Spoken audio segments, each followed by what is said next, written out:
हिंदी साहित्य संपूर्ण घटना चक्र क्विक रिवीजन विद आरती शर्मा। दोस्तों, आपको मेरा चैनल पसंद आए तो इसे शेयर करें, लाइक करें, सब्सक्राइब करें। साथ ही साथ मेरे वीडियोस के अगले नोटिफिकेशंस को पाने के लिए बेल आइकन को प्रेस करें।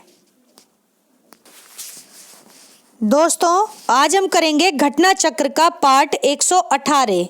तो ध्यान दें दोस्तों, अगले प्रश्न पर गौर करेंगे। सूची 1 को सूची 2 से सुमेलित कीजिए। सूची 1 को सूची 2 से सुमेलित कीजिए तथा सूचियों के नीचे दिए गए कूट का प्रयोग कर सही उत्तर चुनिए। ठीक है, तो यहाँ पर सूची 1 में काव्य पंक्तियां हैं, सूची 2 में रचनाकार हैं। तो ध्यान से सुने, देखें और समझें। ठीक, सबसे पहले काव्य पंक्ति क्या है? ए, मोर पखा सिर ऊपर राखी हूँ। मोर पखा सिर ऊपर राखी हूँ। तो ये किसकी पंक्ति है दोस्तों? ऑप्शन फर्स्ट, रसखान की पंक्ति है। किसकी? रसखान की पंक्ति है।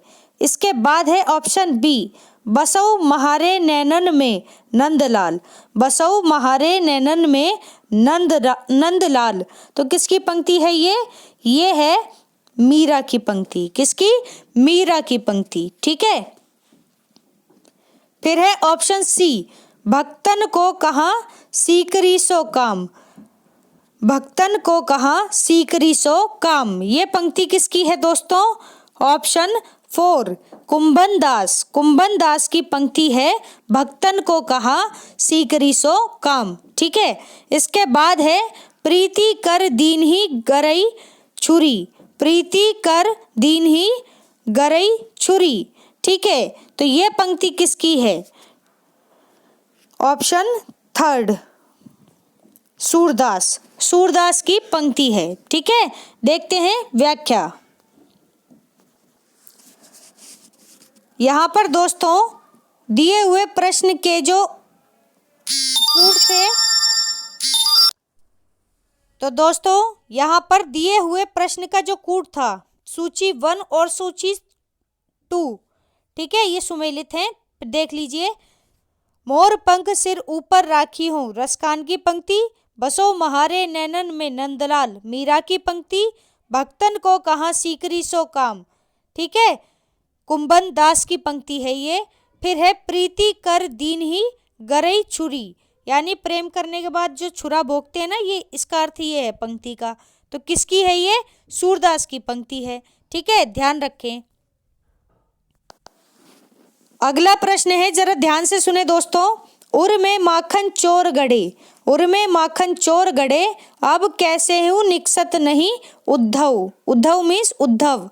ठीक है, तो गोपियां उद्धव से कह रही हैं क्या कि उर में यानी हृदय में माखन चोर गड़े, अब कैसे हूँ निकसत नहीं उद्धव। तिरछे है वही जू खड़े। और ये तो हमारे हृदय में माखन चोर हमारे हृदय में एकदम तिरछे होकर खड़े हैं, अब तो ये कैसे निकले, ये बता दो तुम उद्धव।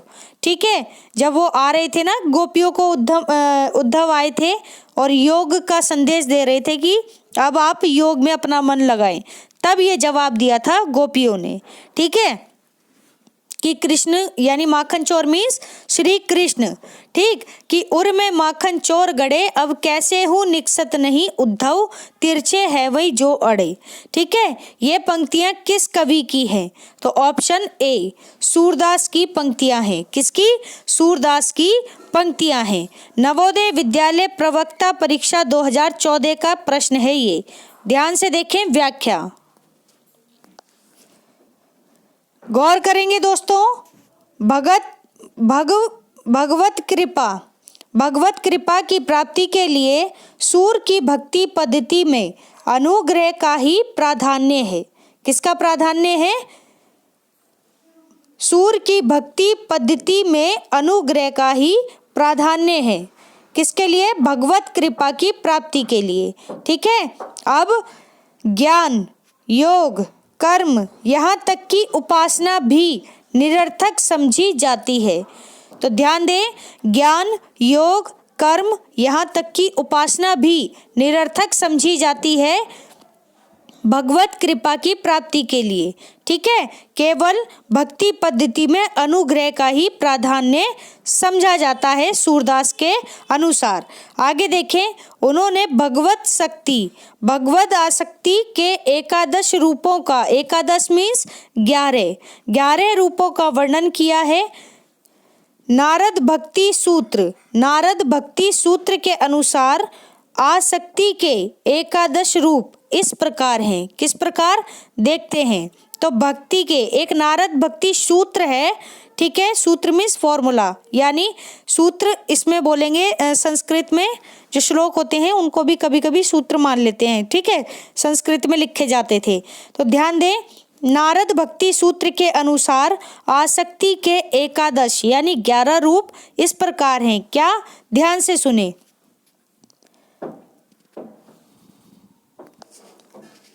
गौर करेंगे।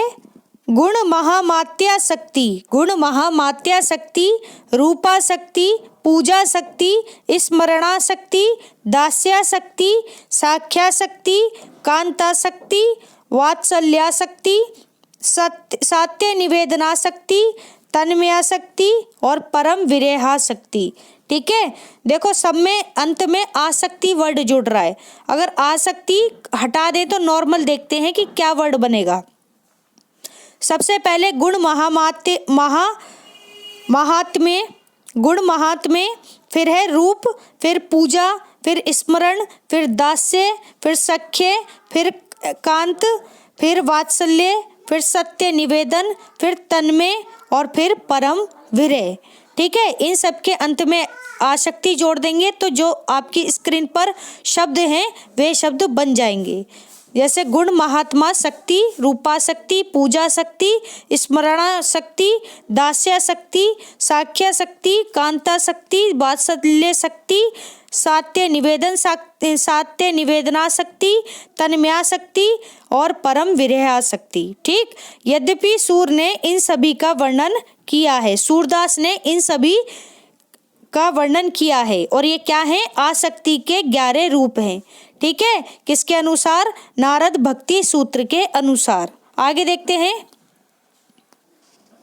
किंतु, ध्यान देंगे दोस्तों, किंतु उनका मन सख्य, वात्सल्य, रूप, कांत और तन्मय आसक्ति में ही अधिक रमा है। किसका मन, सूरदास का मन। ठीक है, इसका उदाहरण इस प्रकार है, तो ध्यान से सुने दोस्तों। उर में माखन चोर गड़े, उर में माखन चोर गड़े, अब कैसे हूँ निकसत नहीं उद्धव, तिरछई है वही जो अड़े, तिरछई है वही जो अड़े। ठीक है, हवाई मीन्स होकर। ठीक है, ब्रज भाषा है ये दोस्तों, ध्यान रखें।